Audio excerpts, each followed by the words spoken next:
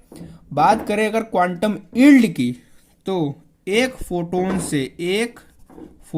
से या एक क्वांटा से जो यील्ड होगी वो लगभग 0.125 से लेकर के 12.5% तक हो पाती है। ये एक इमर्सन ने डेटा निकाला था। सो क्वांटम यील्ड, क्वांटम रिक्वायरमेंट, ये दोनों ही बातें आपको क्लियर हो गई होंगी। अब क्वांटम यील्ड के बाद जो हमें नेक्स्ट टॉपिक पढ़ना है वो है केमी ऑस्मोटिक थ्योरी। क्या है? केमी ऑस्मोटिक थ्योरी। इसको केमी हाइपोथेसिस भी कहते हैं। इसको प्रपोज किया था पीटर मिचेल ने। ठीक है। और इसको इन्होंने किस लिए किया था? ताकि एक्सप्लेन कर सकें कि एटीपी के फॉर्मेशन का मैकेनिज्म क्या होता है। To explain the mechanism of ATP formation. So chemiosmotic theory, Peter Mitchell ने एटीपी के मैकेनिज्म को, जो फॉर्मेशन है, उस चीज को समझाने के लिए इस थ्योरी को दिया था। ठीक है।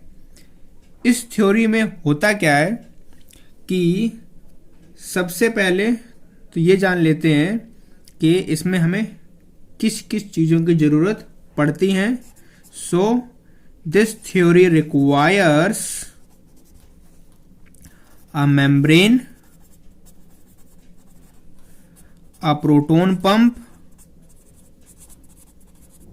a proton gradient,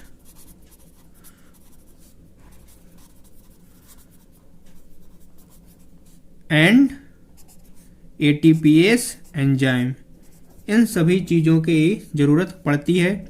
बात करें इसमें मेम्ब्रेन की, कि मेम्ब्रेन केमी ऑस्मोटिक थ्योरी में क्या होती है, तो जो मेम्ब्रेन हम लोग उसमें लेते हैं वो आपकी थैलाकॉइड मेम्ब्रेन होती है। थैलाकॉइड मेम्ब्रेन होती है। ठीक है। और इसमें प्रोटॉन का जो एक्युमुलेशन होता है वो मेम्ब्रेन के अंदर होता है। Protons accumulate towards inside of the membrane, membrane के अंदर, ल्यूमेन में। किसमें? ल्यूमेन में। तो ये जो पूरी प्रोसेस है केमी ऑस्मोटिक थ्योरी, इसको हम लोग समझते हैं डायग्राम के through. First of all photo system second से ये प्रोसेस स्टार्ट होती है। सो फोटो सिस्टम सेकेंड बनाते हैं। यहाँ से हमारी थैलाकॉइड की मेम्ब्रेन जाएगी और यहाँ पर एटीपी का सिंथेसाइज होगा। किससे? आपके एडीपी से। यहाँ पर फोटो सिस्टम 1 प्रेजेंट होता है। ठीक है। और इसके बाद फोटो सिस्टम सेकेंड और फर्स्ट आकर मिलते हैं, जहाँ पर साइटोक्रोम प्रेजेंट होता है। साइटोक्रोम क्रोम्स, ठीक है। और ये ऐसे पूरी प्रोसेस जुड़ी हुई होती है। ये आपकी थैलाकॉइड मेम्ब्रेन है, थैलाकॉइड मेम्ब्रेन। यहाँ पर स्ट्रोमा है, अंदर ल्यूमेन है, ठीक है। अब देखिए, इसमें हमें रिक्वायरमेंट है ATPase की। तो सबसे पहले आप ये जान लीजिए कि जो ATPase होता है, इसके दो कंपोनेंट होते हैं, ठीक है। पहला होता है F0, दूसरा होता है F1। F0 क्या होता है? इसका काम होता है कि ये फैसिलिटेटेड डिफ्यूजन कराता है। क्या कराता है ये? फैसिलिटेटेड डिफ्यूजन, ठीक है। और जो F0 है, ये प्रोट्रूड्स करता है towards the stroma, protrudes towards the stroma, ठीक है। किसका फैसिलिटेट कराता है? F0। F0 जो है ये प्रोटॉन्स का फैसिलिटेशन डिफ्यूजन कराता है।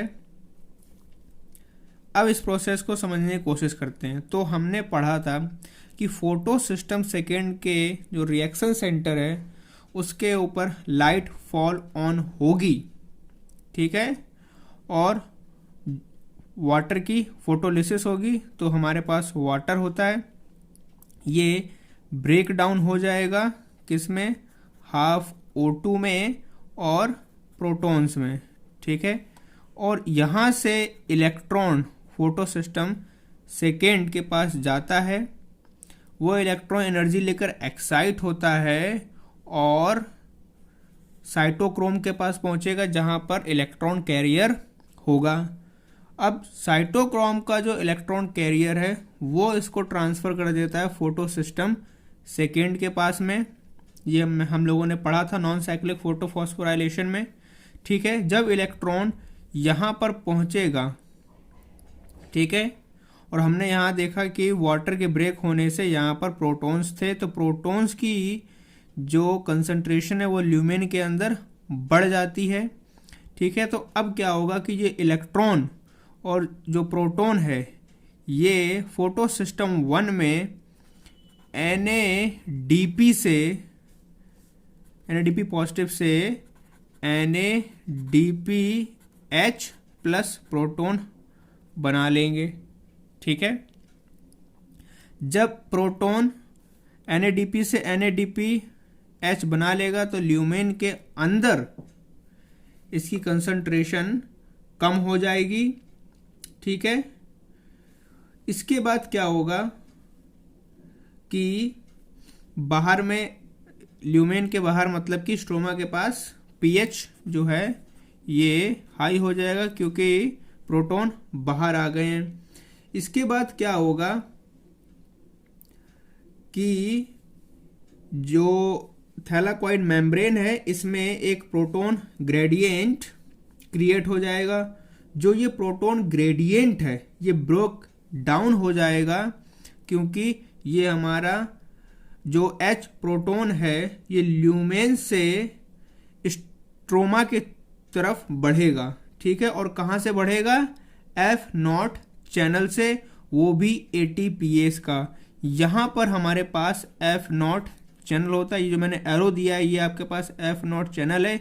इसके थ्रू जो आपके प्रोटॉन्स यहाँ पर प्रेजेंट होते हैं ये मूव करेंगे और आपके F1 के पास पहुँच जाएंगे। F1 मैंने बताया है जो कि प्रोड्यूस करता है टूवर्ड्स द स्ट्रोमा। और जब ऐसा होगा तो जो ADP है इससे ATP का फॉर्मेशन हो जाएगा। बात आपको क्लियर हो गई होगी, ठीक है। जब कॉन्फॉर्मेशनल चेंजेस इंड्यूस होते हैं F1 में तो ADP से एटीपी का फॉर्मेशन हो जाता है with the help of ATPase. ठीक है, एक बार दोबारा समझ लीजिए इस प्रोसेस को।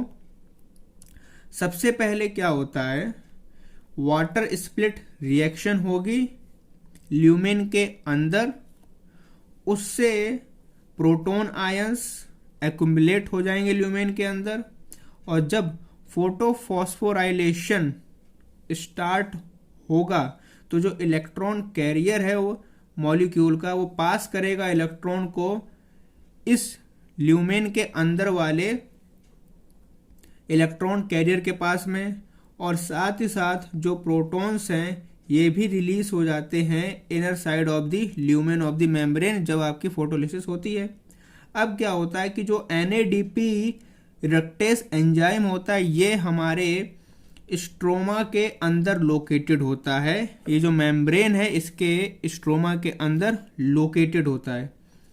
ठीक है, जो प्रोटॉन्स हैं ये रिमूव होंगे स्ट्रोमा से और प्रोवाइड किए जाएंगे ल्यूमेन को, इसलिए क्योंकि जो प्रोटॉन्स है ये नेसेसरी हैं for the reduction of NADP positive to NADPH plus proton, और साथ ही साथ में इलेक्ट्रॉन भी बाहर आ जाएगा।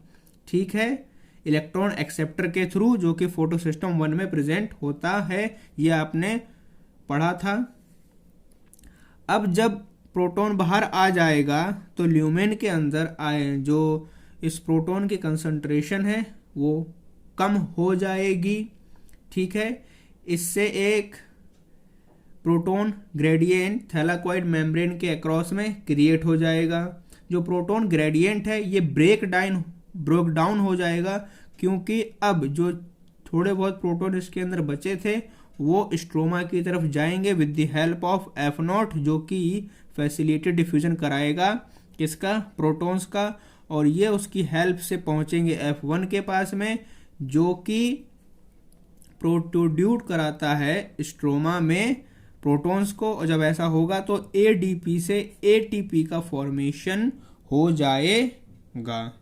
ठीक है, ये सारे स्टेप आपको क्लियर हो गए होंगे।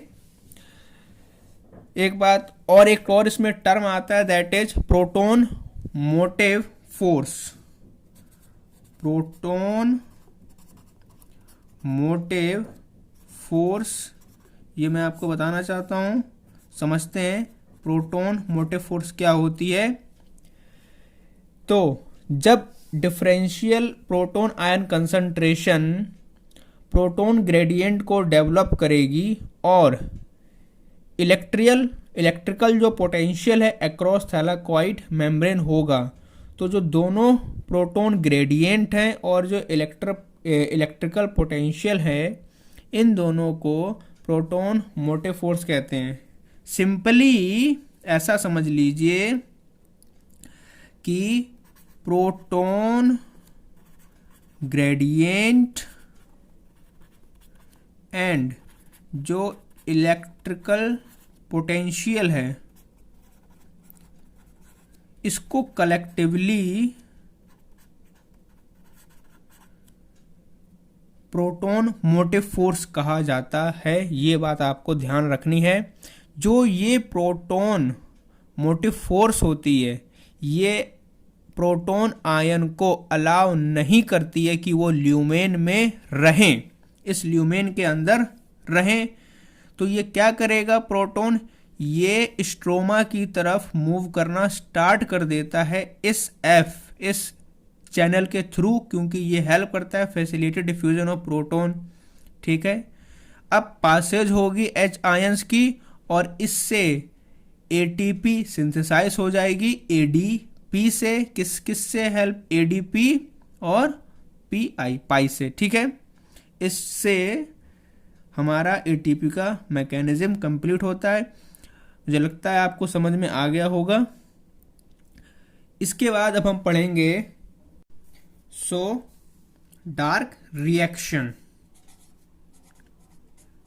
डार्क रिएक्शन जिसको ब्लैकमैन रिएक्शन भी कहते हैं, इसके अलावा इसी को कैल्विन साइकिल भी कहते हैं और C3 पाथवे भी बोलते हैं। C3 pathway. इसके अलावा इसके और भी नाम हैं, जैसे कि reductive pentose phosphate pathway, carbon assimilation, photosynthetic reaction. ठीक है, इसके कई सारे नाम हैं। ठीक है, इसका नाम डार्क रिएक्शन इसलिए है क्योंकि इसमें हमें डायरेक्ट लाइट की रिक्वायरमेंट नहीं होती है। No direct light required. ठीक है, इसको कैल्विन ने प्रेजेंट किया था साइक्लिक मैनर में, इसीलिए इसको कैल्विन साइकिल कहते हैं। बात करें इसका जो पहला स्टेबल कंपाउंड होता है, इसमें जो फर्स्ट स्टेबल कंपाउंड होता है वो 3 कार्बन PGA फॉस्फोग्लिसरिक एसिड होता है। क्या होता है? Phosphoglyceric acid. ये इसका पहला स्टेबल कंपाउंड होता है, इसीलिए इसका नाम C3 साइकिल है। जब कैल्विन ने इसके ऊपर स्टडी की थी, उस समय उन्होंने जिस चीज़ के ऊपर स्टडी की उसके लिए उन्होंने ग्रीन एल्गे क्लोरेला को यूज़ किया था। So Calvin study on green algae chlorella, और इसके साथ इन्होंने एक और के ऊपर भी स्टडी करी थी, दैट इज स्किनेडेस्म्यूस या फिर स्किनेडेस्मस। स्किनेडेस्मस, ये दो इन्होंने अपनी स्टडी के लिए चूज़ किए थे ऑर्गेनिजम्स को। उनके एक्सपेरिमेंट के समय उन्होंने क्रोमेटोग्राफी का यूज़ किया था। ही यूज्ड क्रोमेटोग्राफी। कैल्विन ने अपनी स्टडी के लिए क्रोमेटोग्राफी का यूज़ किया था, और इसके अलावा रेडियो आइसोटॉप्सी का भी यूज़ किया था। रेडियो आइसोटॉपी का यूज़ किया था, जिसमें उन्होंने कार्बन 14 का यूज़ किया था, ये डिटेक्ट करने के लिए कि कौन कौन सी रिएक्शन C3 साइकिल में होती हैं। बात करें इसमें तो कुछ प्लांट्स ऐसे होते हैं, मतलब कि हम लोग कैसे डिटरमाइन करते हैं कि कौन सा C3 पाथवे है, कौन सा C4 पाथवे है। तो उसके लिए ऐसे प्लांट जिनका जो पहला प्रोडक्ट होता है वो अगर क्या हो, कार्बन फिक्सेशन, मतलब कि 3 कार्बन कंपाउंड हो, जिसको हम लोग जैसे मैंने बताया जो इसका पहला कंपाउंड है वो 3 कार्बन PG है। तो ऐसे जितने भी प्लांट्स हैं वो सारे के सारे C3 पाथवे को फॉलो करते हैं, और जिन प्लांट्स का पहला प्रोडक्ट 4 कार्बन कंपाउंड होगा, मतलब कि ऑक्सैलो एसिटिक एसिड, वो C4 पाथवे को फॉलो करते हैं, जो कि हम आगे पढ़ेंगे। लेकिन ये बात आपको ध्यान रखनी है, ठीक है। इसमें जो मेन एंजाइम होता है वो आपका रोबिस्को होता है। मेन एंजाइम जो होगा वो कौन सा होगा? रोबिस्को। और ये रोबिस्को प्रेजेंट होता है स्ट्रोमा में। किसमें? इन स्ट्रोमा। ठीक है। जो रोबिस्को है, इसकी खास बात ये है कि ये मोस्ट अबेंडेंट एंजाइम है। क्या है ये? Most abundant enzyme. ठीक है, ये आपको बात ध्यान रखनी है। तो इसको बनाते हैं। तो ये कुछ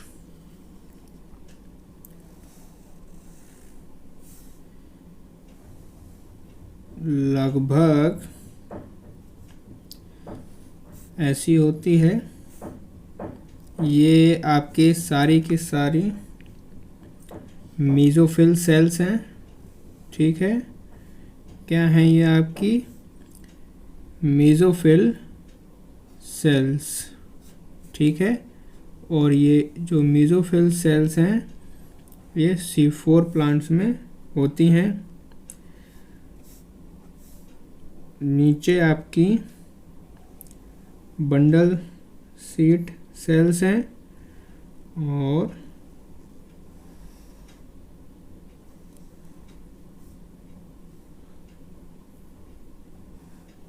ठीक है, यहाँ पर आपकी बंडल सीट सेल्स होती हैं।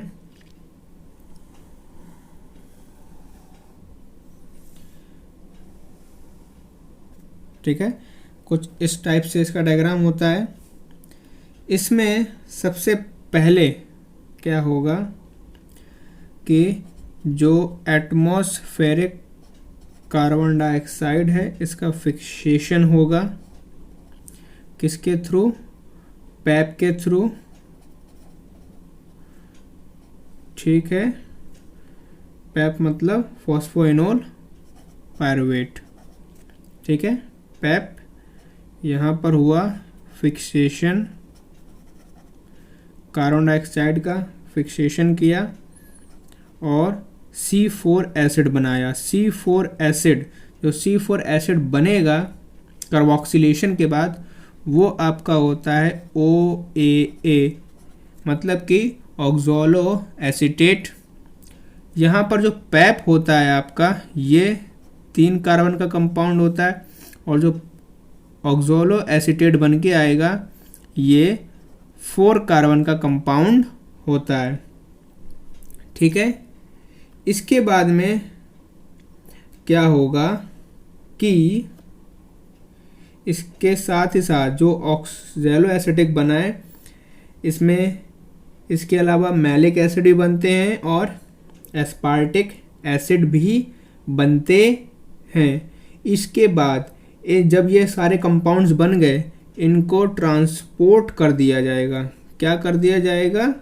ट्रांसपोर्ट कर दिया जाएगा आपके बंडल सीट सेल में। ठीक है, किस में ट्रांसपोर्ट कर दिया जाएगा? बंडल सीट सेल में। ठीक है, जहाँ पर जो आपका C4 एसिड है ये ब्रेक डाउन हो जाएगा C3 में और कार्बन डाइऑक्साइड को रिलीज कर देगा और C3 एसिड का फॉर्मेशन हो जाएगा। ठीक है, C3 डायरेक्ट मेसोफिल सेल्स में नहीं हो सकती हैं, क्योंकि मतलब कि जो C3 साइकिल है वो मेसोफिल सेल में डायरेक्ट अकर नहीं हो सकती है, क्योंकि वहाँ पर रोबिस्को प्रेजेंट नहीं होता है। जो रोबिस्को है ये अबंडेंस में केवल और केवल बंडल सीट में ही होता है और ये आपकी बंडल सीट सेल्स हैं और ऊपर आपकी मेसोफिल सेल्स हैं। ठीक है, तो यहाँ से ये ट्रांसपोर्ट होगा और यहाँ पर डीकार्बोक्सिलेशन होगा।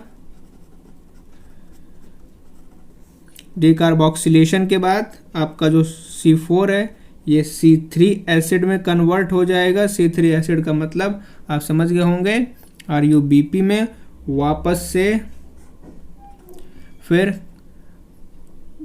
फिक्सेशन होगा और PGA बनेगा और जब PGA बन जाएगा वापस से उसका C3 एसिड बना। ठीक है, फिर PGA बना, पूरी साइकिल कंप्लीट होगी। पूरी साइकिल कंप्लीट होने के बाद में वापस से ये चला जाएगा C4 में और रीजनरेशन हो जाएगा किसका? पैप का। तो कुछ इस टाइप से होती है। एक बार दोबारा समझते हैं। इसमें ये आपकी सेल वॉल है, ये आपकी प्लाज्मा मेम्ब्रेन है, ठीक है। सबसे पहले क्या हुआ कि जो पेपकेस है, पीईपी कार्बोक्सिलेस यानी कि फॉस्फोइनोल पायरुवेट, ये एक 3 कार्बन मॉलिक्यूल है, ये रहा। ये सबसे पहले एटमॉस्फेरिक कार्बन डाइऑक्साइड का फिक्सेशन करेगा और एक 4 कार्बन का कंपाउंड बनाएगा, जैसे कि मैलिक एसिड बनाएगा और एस्पार्टिक एसिड बनाएगा। इसके बाद जो ये कंपाउंड्स हैं ये ट्रांसपोर्ट कर दिए जाएंगे मेसोफिल सेल से बंडल सीट सेल्स में। जब बंडल सीट सेल में आएंगे यहाँ पर डीकार्बोक्सिलेशन होगा और C4C3 एसिड में कन्वर्ट हो जाएगा, ठीक है। जब C3 में कन्वर्ट हो जाएगा, इसके बाद साइकिल C3 साइकिल कंप्लीट होगी और वापस से इसको C4 में भेज दिया जाएगा, जहां पर पैप की वापस से रीजनरेशन हो जाती है। जो C3 साइकिल है डायरेक्ट मेसोफिल सेल्स में नहीं हो सकती। उसका रीज़न यही है कि मेसोफिल सेल्स के पास रोबिस्को एंजाइम नहीं होता है, वो केवल और केवल बंडल सीट सेल में ही होता है, ठीक है। इसको आप अगर और तरीके से समझें तो सबसे पहले क्या हुआ है कि पैप ने कार्बोक्सिलेशन किया। क्या किया? कार्बोक्सिलेशन किया और इसके लिए एटमॉस्फेरिक कार्बन डाइऑक्साइड यहाँ पर आई और उसने किसको बनाया? ऑक्सैलो एसिटिक एसिड को बनाया।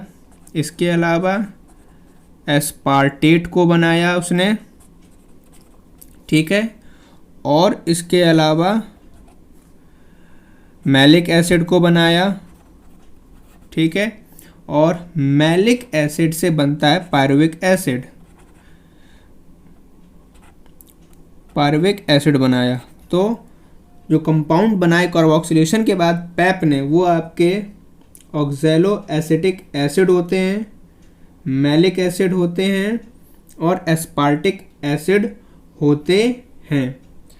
फिर मैलिक एसिड से क्या होगा कि जो ये वाला मैलिक एसिड है ये ट्रांसपोर्ट कर दिया जाएगा और ये आ जाएगा आपका बंडल सीट सेल में। यहाँ पर C4 एसिड ब्रेक डाउन हो जाएगा C3 में, क्योंकि बंडल सीट सेल में पैपकेस प्रेजेंट नहीं होता है। फिर यहाँ पर साइकिल कंप्लीट होगी, पायरुविक एसिड बनेगा और पायरुविक एसिड से वापस से रीजनरेशन हो जाएगी पैप की। किसकी? पैप की, ठीक है। इसमें क्या होता है, जब ऑक्सैलो एसीटेट और मैलिक एसिड बनते हैं तो इसमें जो NADPH2 होता है ये NADP में कन्वर्ट होता है। और जब पायरुविक एसिड से यहाँ पर पैप बनेगा तो जो ATP एनर्जी है ये खर्च होगी और आपके पास IP प्लस AMP होगा, यानी कि पायरुवेट फॉस्फेट डाइकिनेस, ठीक है। और वापस से आपका पैप बन जाएगा, ठीक है। तो जो इसमें मेन चीज़ आपको ध्यान रखनी है ये कि जो आपका रोबिस्को है ये केवल और केवल is found only in bundle sheath cell, bundle sheath cell. और जो पैप है ये आपको मिलेगा ओनली इन मेसोफिल सेल, ठीक है। इसीलिए C4 यहाँ पर आके C3 में कन्वर्ट हो जाएगा, फिर फॉर्मेशन होने के वापस से ट्रांसपोर्ट कर देंगे C4 में मेसोफिल सेल्स में और रीजनरेशन हो जाएगी पैप की। तो C4 पाथवे आपको क्लियर हो गया होगा। इसके अलावा और थोड़ा सा डिफरेंस अगर जाने तो जो आपके मेसोफिल सेल्स हैं एक साइड, और एक साइड है आपके पास बंडल सीट सेल्स, ठीक है। तो यहाँ पर जो ग्रैनल होता है वो आपका क्लोरोप्लास्ट होगा। क्या होगा? क्लोरोप्लास्ट होगा। और यहाँ पर जो ग्रैनल होगा, सॉरी यहाँ पर एक ग्रैनल होगा, वो आपका मतलब यहाँ पर क्लोरोप्लास्ट नहीं होगा, एक ग्रैनल क्लोरोप्लास्ट बंडल सीट में, ठीक है। यहाँ पर सिंथेसिस होती है NADPH2 की, ATP की, और ऑक्सीजन इवॉल्व होता है।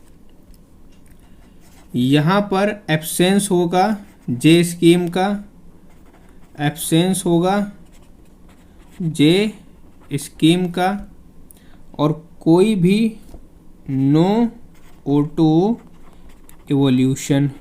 यहाँ पर O2 का इवोल्यूशन हो रहा था, और यहाँ पर इसलिए नहीं हो पा रहा है क्योंकि जो फोटोसिस्टम सेकेंड है वो यहाँ पर नहीं होता है।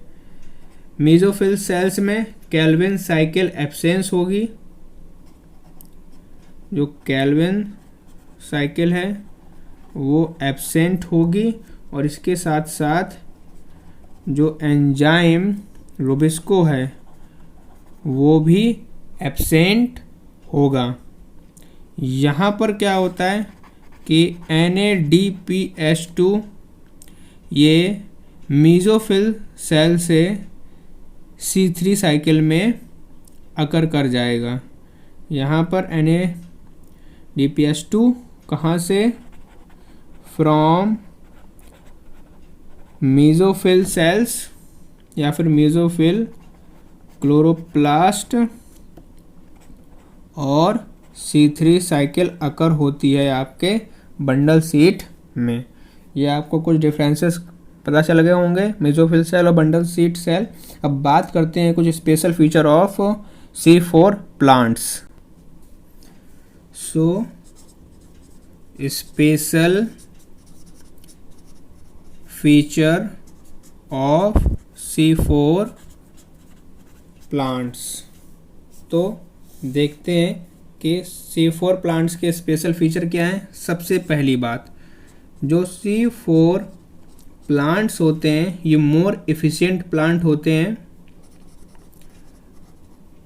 ये मोर एफिशिएंट प्लांट्स होते हैं जब कार्बन डाइऑक्साइड प्रेजेंट होता है, at present of CO2 concentration. इसके बाद बात करते हैं फोटो रेस्पिरेशन की। फोटो रेस्पिरेशन की। तो फोटो रेस्पिरेशन क्या होता है? फोटो रेस्पिरेशन एक प्रोसेस होती है जिसमें कि ATP का और ना ही NADPH का फॉर्मेशन होता है, लेकिन ATP का यूटिलाइजेशन होता है with the release of carbon dioxide, ठीक है। सो फोटो रेस्पिरेशन क्या है? It is a process in which there is no formation of ATP और NADPH, लेकिन यहाँ पर यूटिलाइजेशन होगा किस चीज़ का? ATP का। और किसके लिए होगा? With the release of carbon dioxide, ठीक है। इसके अलावा ये एक वेस्टफुल प्रोसेस भी कंसीडर्ड की जा सकती है। दूसरी बात, फोटो रेस्पिरेशन जो है ये रिस्पॉन्सिबल होता है for the difference between the C3 and C4 plants. So it is responsible for the difference between C3 and C4 plants. बात करें आगे तो जो हमारी फोटो रेस्पिरेशन प्रोसेस है इसको डिस्कवर्ड किया था डेकर ने एंड टियो ने, ठीक है। और उन्होंने बताया था कि फोटो रेस्पिरेशन डे के समय होता है C3 प्लांट्स में, और जो रुबिस्को होता है वो एक्ट करता है ऑक्सीजनेस की तरह हायर कंसंट्रेशन ऑफ O2 पर और लोअर कंसंट्रेशन ऑफ CO2 पर। सो इसके अलावा उन्होंने क्या बताया था, दैट इट ऑपरेट्स ड्यूरिंग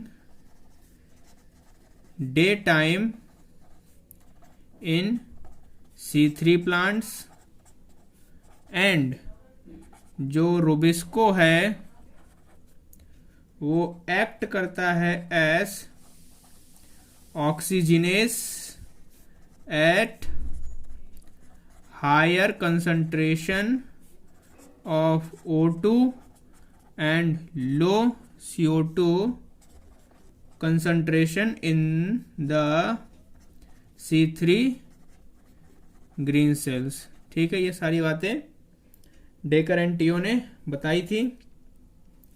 ये जो प्रोसेस है ये कहाँ पर होती है, इट अकर्स, ये आपके क्लोरोप्लास्ट में होती है और पैरोक्सीसम्स में होती है, पैरोक्सीसम्स में होती है, और इसके अलावा फोटो रेस्पिरेशन माइटोकॉन्ड्रिया में होती है। कहाँ पे, माइटोकॉन्ड्रिया में। ये सारी बातें आपको ध्यान रखनी है। इसके बाद बात कर लेते हैं कैम प्लांट्स के। सो कैम प्लांट्स की बात करें तो इनकी डिस्कवरी जो है ये डिस्कवर्ड किए गए थे बाय ऑलरी ने और रोहानी ने। ये आपको नाम याद रखने हैं, ठीक है। इन्होंने कैम प्रोसेस को डिस्कवर्ड किया था। किस में डिस्कवर्ड किया था, इन मेंबर्स ऑफ क्रैसुलेसी फैमिली। किसमें, क्रैसुलेसी फैमिली में। और इसके अलावा सक्सीलेंट जीरोफाइटिक प्लांट्स में, जीरोफाइटिक प्लांट्स, इसमें इन्होंने इसको डिस्कवर्ड किया था, ठीक है। कैम प्लांट्स के अगर एग्जांपल की बात करें तो ब्रायोफिलम, ये आपके कैम प्लांट्स होते हैं। इसके अलावा पाइनएप्पल आपका कैम प्लांट्स होता है। इसके अलावा अगेव, ये भी, और एलो, ये भी कैम प्लांट्स। ऐसे ही एक्सेट्रा काफ़ी कैम प्लांट्स होते हैं। इसमें कैम प्लांट्स में जो प्राइमरी एक्सेप्टर होता है कार्बन डाइऑक्साइड का, वो पैप होता है, मैंने आपको बताया था। और जो ऑक्सैलो एसिटिक एसिड होता है ये फर्स्ट प्रोडक्ट होता है, ठीक है। क्या होता है, ये फर्स्ट प्रोडक्ट होता है कार्बोक्सिलेशन का, कार्बोक्सिलेशन रिएक्शन का, ठीक है। जो कैम प्लांट्स हैं इसमें जो स्टोमेटा होते हैं ये स्कैटो एक्टिव टाइप के होते हैं। इसका मतलब क्या है कि इनिशियल जो कार्बन डाइऑक्साइड की फिक्सेशन है ये आपको नाइट में होगी, लेकिन जो लाइट रिएक्शन है वो ऑपरेट होती है डे टाइम में। क्या बताया मैंने कि जो कैम प्लांट्स हैं इसमें जो स्टोमेटा होते हैं ये कैसे होते हैं, स्कोटो एक्टिव टाइप, ठीक है। इसका मतलब क्या है कि इनिशियल में जो कार्बन डाइऑक्साइड की फिक्सेशन होती है,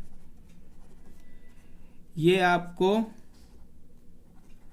नाइट में दिखेगी, नाइट में होती है, लेकिन जो आपकी लाइट रिएक्शन है ये ऑपरेट होगी एट डे टाइम। कब? डे टाइम में। ठीक है, जो फाइनल कार्बन डाइऑक्साइड का फिक्सेशन होगा नाइट में, लेकिन जो लाइट रिएक्शन है वो अकर होगी डे टाइम में। अदर देन दिस, जो आपका पेप केस है ये इंड्यूस करता है कार्बोक्सिलेशन को। मैंने आपको बताया है C4 साइकिल में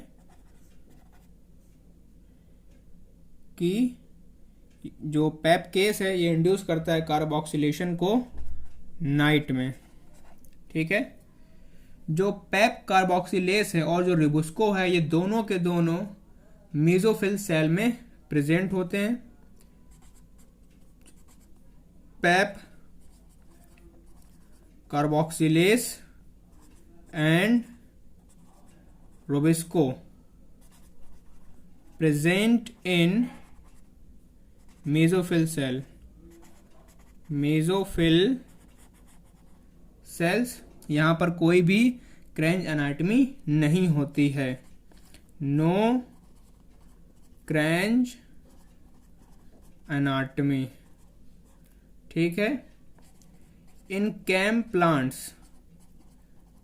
प्लांट्स में 30 ATP और 12 NADPH2 चाहिए ताकि एक ग्लूकोज बन सके। Are required as assimilatory power for 1 glucose synthesis. ये बात आपको ध्यान रखनी है कि एक ग्लूकोज के मॉलिक्यूल के लिए 30 ATP और 12 NADPH2 की जरूरत पड़ती है। अदर देन दिस, जो कैम प्लांट्स होते हैं ये एग्जिबिट करते हैं एडेप्टेशन को। किसके लिए? वाटर को कंजर्व करने के लिए, फॉर कंजर्विंग वाटर। ठीक है, कैम प्लांट्स के बाद बात करते हैं उन फैक्टर्स की जो फोटोसिंथेसिस को अफेक्ट करते हैं। सो फैक्टर्स अफेक्टिंग फोटोसिंथेसिस।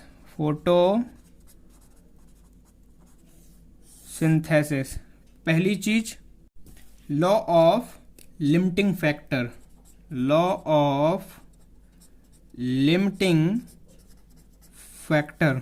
तो लॉ ऑफ लिमिटिंग फैक्टर क्या है कि जब कभी भी एक प्रोसेस कंडीशनड होगी तो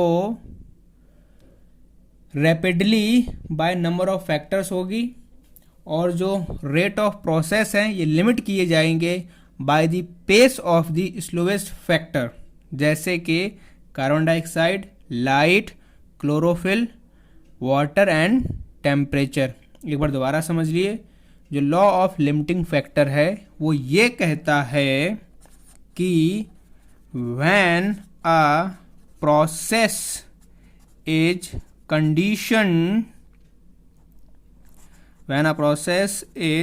conditioned to its rapidity by a number of factors, then rate of process is limited by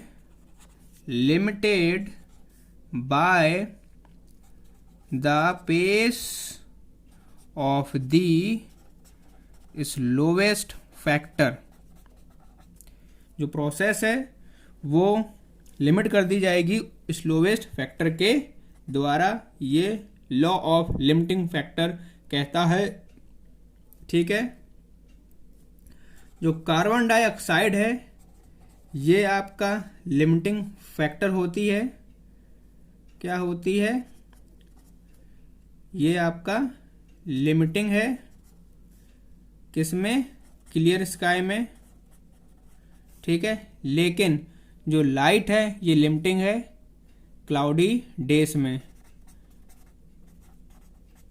जो लाइट है ये लिमिटिंग हो जाती है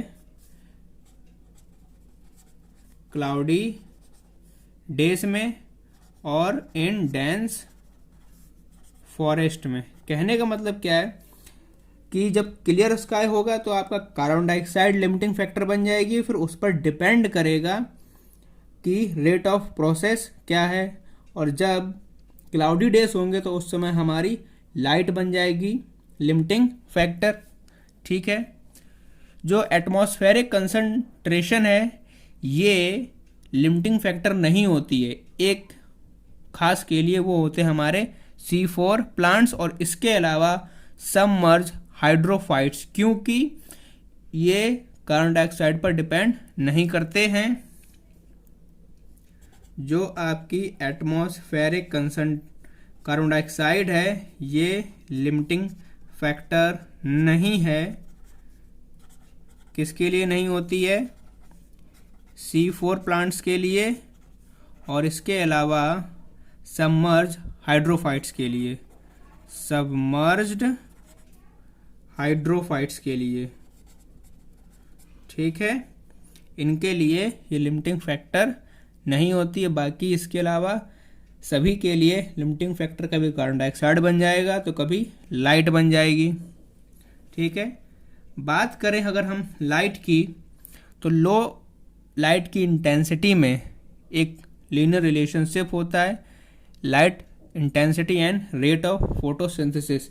जितनी ज़्यादा लाइट उतना ज़्यादा फोटोसिंथेसिस होगी। सो ये भी आपको ध्यान रखना है that there is a linear relationship between intensity of light and rate of photosynthesis।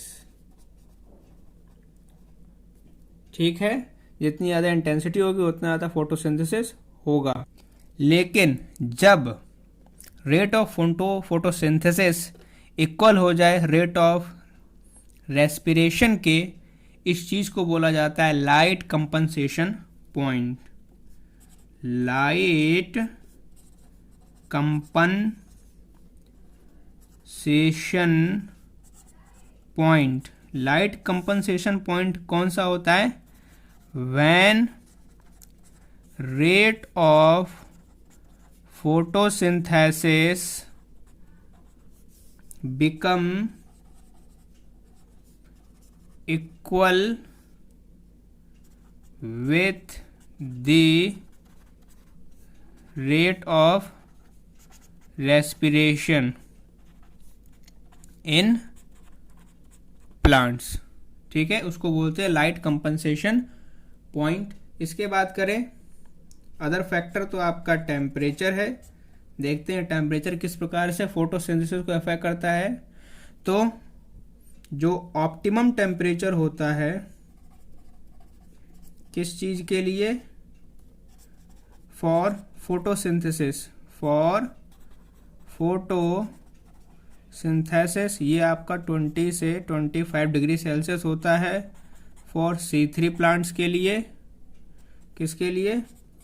C3 plants के लिए। और 30 डिग्री से 40 डिग्री सेल्सियस होता है C4 प्लांट्स के लिए। अब अगर इससे नीचे ऊपर जाएगा तो उससे फोटोसिंथेसिस अफेक्ट होगी। जो डार्क रिएक्शंस हैं ये टेम्परेचर से ज़्यादा अफेक्टेड होती है as compare to light reaction. इसके बाद बात करते हैं कार्बन डाइऑक्साइड की।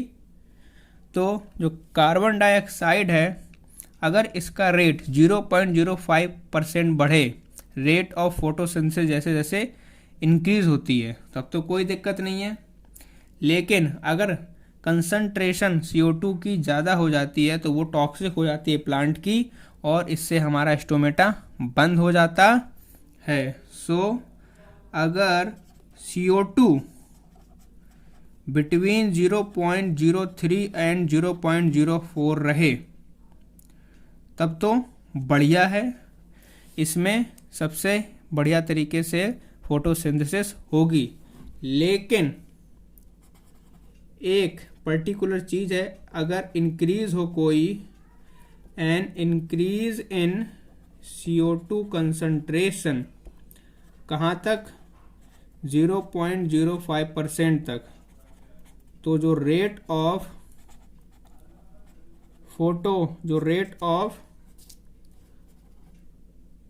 फोटोसिंथेसिस है वो इंक्रीज होगा। कब तक? 0.05% तक। लेकिन अगर इससे आगे बढ़ता है तो टॉक्सिसिटी हो जाएगी और आपका स्टोमेटा क्लोज हो जाता है। इसके अलावा बात करें कार्बन डाइऑक्साइड कंपनसेशन पॉइंट की, तो ये वो पॉइंट होता है जब प्लांट सैचुरेटेड हो जाता है विथ फुल लाइट। जो कार्बन डाइऑक्साइड कंपनसेशन पॉइंट होता है C4 प्लांट के लिए ये 8 से 10 ppm होता है, जबकि C3 के लिए 40 to 100 ppm होता है। ये कुछ डेटा आपको याद रखने हैं। तो क्या बताया मैंने आपको? CO2 कंपनसेशन पॉइंट, ये जब प्लांट सैचुरेटेड हो जाएं विथ फुल लाइट, ठीक है, उसे हम लोग कहेंगे कार्बन डाइऑक्साइड कंपनसेशन पॉइंट। ठीक है, जो कार्बन डाइऑक्साइड कंपनसेशन पॉइंट है C4 प्लांट्स के लिए वो 8 से 10 ppm होता है, जबकि C3 प्लांट्स के लिए ये आपका 40 से 100 ppm होता है। ये चीज़ें आपको ध्यान रखनी है। इसके बाद बात करें अगर वाटर की, वाटर किस प्रकार से फोटोसिंथेसिस को अफेक्ट करता है। तो जब लेस अवेलेबिलिटी होती है वाटर की, इससे रेट ऑफ फोटोसिंथेसिस जो होता है वो अफेक्ट होता है, स्टोमेटा क्लोज हो जाता है और लीव्स जो है हमारी विल्ट हो जाती हैं और एंजाइमेटिक एक्टिविटीज रुक जाती हैं, स्लो हो जाती हैं। So less availability of water reduces the rate of photosynthesis. Water की कमी फोटोसिंथेसिस को अफेक्ट करती है, स्टोमेटा हमारा क्लोज हो जाएगा और एंजाइम एक्टिविटी स्लो हो जाएंगी। बात करें प्लांट फैक्टर की, प्लांट के कौन कौन से फैक्टर हैं जो अफेक्ट करते हैं फोटोसिंथेसिस को। तो सबसे पहला है अमाउंट ऑफ क्लोरोफिल। जितना अमाउंट में क्लोरोफिल होगा उतना ही एनर्जी का फॉर्मेशन होगा। सेकेंड चीज लीफ, जो वेरियस लीफ फैक्टर होते हैं जैसे कि लीफ का नंबर है, साइज है, एज है, लीफ का ओरिएंटेशन क्या है, ये सारी चीजें अफेक्ट करती हैं फोटोसिंथेसिस को। ठीक है, प्लांट फैक्टर के बाद बात करें हम लोग इनहिबिटर्स की, तो जैसे कि इनहिबिटर्स हैं आपके DCMU, मतलब कि डाइक्लोरोफिनाइल डाइमिथाइल यूरिया, पैन, एट्रेजाइन, सीमाजाइम, ब्रोमोकिल, आइसोकिल, ये सभी के सभी इनहिबिट करते हैं फोटोसिंथेसिस को। किसके द्वारा करते हैं? जो फोटो सिस्टम सेकेंड है इसको ब्लॉक करके। इनहिबिटर्स कौन कौन से? DSMU, फुल फॉर्म मैंने बताया इसका आपको, या तो आप इसको डायूरेन बोल लो या फिर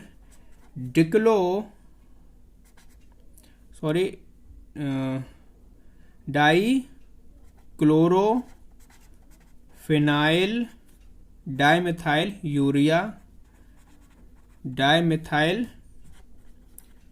यूरिया। इसके अलावा आपका जो इनहिबिटर है ये पैन, ठीक है।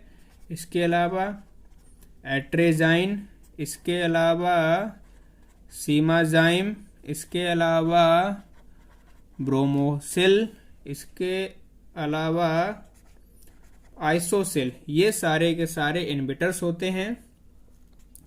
ये इनहिबिट करते हैं फोटोसिंथेसिस को, ठीक है। कैसे करते हैं? बाय ब्लॉकिंग फोटोसिस्टम सेकेंड, ठीक है। इसके अलावा जो भी केमिकल्स यूज किए जाते हैं, वीडीसाइड और हर्बिसाइड, ये भी फोटोसिंथेसिस को क्या करते हैं? अफेक्ट करते हैं, ठीक है। तो फैक्टर्स के बाद हम बात करते हैं बैक्टीरियल फोटोसिंथेसिस की। तो बात करते हैं अब बैक्टीरियल फोटोसिंथेसिस। ये बैक्टीरियल फोटोसिंथेसिस क्या होता है? कुछ बैक्टीरिया होते हैं जो कि फोटोसिंथेसिस करने में सक्षम होते हैं, जैसे कि क्लोरोबियम जो आपका ग्रीन सल्फर होता है, क्रोमेटियम जो आपका पर्पल सल्फर होता है, इसके अलावा रोहोडोस्पाइरलम और रोहोडोस्यूडोमोनस, ये सभी के सभी फोटोसिंथेसिस कर पाते हैं, ठीक है। इसके अलावा जो साइक्लिक फोटोफॉस्फोराइलेशन होता है, ये एक इम्पॉर्टेंट मेथड होता है बैक्टीरियल फोटोसिंथेसिस में। और बात करें इसमें तो जो एब्जॉर्प्शन होता है इंफ्रारेड स्पेक्ट्रम का, वो हो पाता है ड्यूरिंग बैक्टीरियल फोटोसिंथेसिस, और इसमें आपको रेड ड्रॉप की जरूरत नहीं पड़ती है। बैक्टीरियल फोटोसिंथेसिस में फोटो सिस्टम सेकेंड एब्सेंट होता है, इसलिए इसमें जेड स्कीम भी एब्सेंट होती है। जो पिगमेंट सिस्टम होता है बैक्टीरिया का, वो डिनोटेड किया जाता है B890 से या फिर 870 से, ठीक है। इसमें इवोल्यूशन जो होता है ऑक्सीजन का, वो रिलेटेड नहीं होता है बैक्टीरियल फोटोसिंथेसिस से, और ना ही मतलब कि जो ये बात कही मैंने कि जो O2 है ये रिलेटेड नहीं होती बैक्टीरियल फोटोसिंथेसिस से। ऐसा इसलिए होता है क्योंकि वाटर जो है वो इलेक्ट्रॉन और प्रोटॉन का डोनर इसमें नहीं होता है, ठीक है। तो बैक्टीरियल फोटोसिंथेसिस में क्या होता है, जो 6 कार्बन डाइऑक्साइड है ये रिएक्ट करते हैं 12H2S से आपकी इंफ्रारेड लाइट में। पिगमेंट आपका क्रोमेटोफोर्स में होता है और ग्लूकोज का फॉर्मेशन हो जाता है, वाटर मिलता है आपको, और साथ ही साथ 12 सल्फर मिल जाते हैं। तो इसीलिए इसमें O2 रिलेटेड नहीं होती है, क्योंकि इसमें वाटर का फोटोलिसिस होता ही नहीं है। तो आप बैक्टीरियल फोटोसिंथेसिस समझ गए होंगे। इसमें मैं इनके एग्जाम्पल लिख देता हूँ जो आपको याद रखने हैं। पहला तो क्लोरोबियम, ठीक है, ये ग्रीन सल्फर होता है।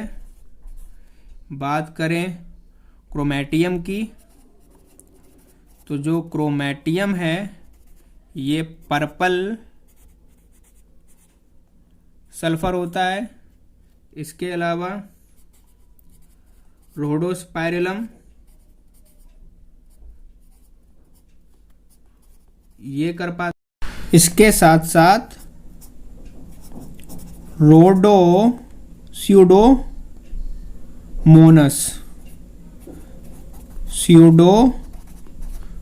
स्यूडोमोनस जो कि एक पर्पल नॉन सल्फर होता है, ये फोटोसिंथेसिस कर पाते हैं। ठीक है, इसके अलावा मैंने क्या बताया, इसमें फोटो सिस्टम सेकेंड एब्सेंट होता है। सो जेड स्कीम जो है ये भी एब्सेंट होती है। ठीक है, और क्या बताया, इसमें O2 जो है ये नॉट रिलेटेड होती है किससे, बैक्टीरियल फोटोसिंथेसिस से। ठीक है, क्योंकि यहाँ पर वाटर का फोटोलिसिस ही नहीं होता है। तो ये कुछ पॉइंट्स आपको बैक्टीरियल फोटोसिंथेसिस में याद रखने हैं। ये आपका लास्ट टॉपिक था फोटोसिंथेसिस इन हायर प्लांट्स में। आज हमारा ये चैप्टर कंप्लीट हो गया है। इसके बाद हम नेक्स्ट चैप्टर करेंगे इसके बाद का, जो कि होगा रेस्पिरेशन। तब तक के लिए चैनल पर बने रहिए, चैनल को सब्सक्राइब करिए, लाइक करिए, शेयर करिए, ताकि और भी बच्चे जो कि तैयारी कर रहे हैं मेडिकल एग्ज़ाम्स की, उनको इसका फ़ायदा मिल सके। थैंक यू बच्चों।